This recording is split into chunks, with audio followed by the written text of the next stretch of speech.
Ekitabo kya Zaaburi eshura ya 61.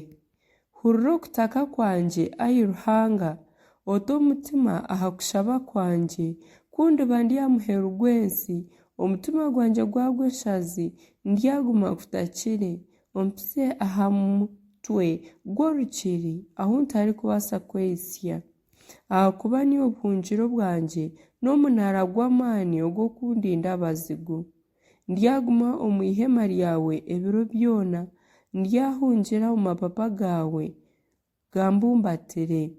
Ahakuba iwe Ruhanga ohuriire okuhiga kwangye, ompiire obuhunguzi obuheebwa abatiini izina ryawe. Oyongyere aha biro by'amagara g'omugabe, emyaka ye ebe y'obusingye bwingi.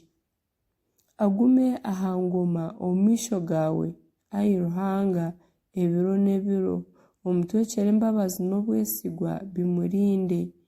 Obwo nibwo ryeshongora eby'okuhimbisa izina ryawe ebiro byona, nkashyikiriza obutoosha ebi naraganiise nimpiga.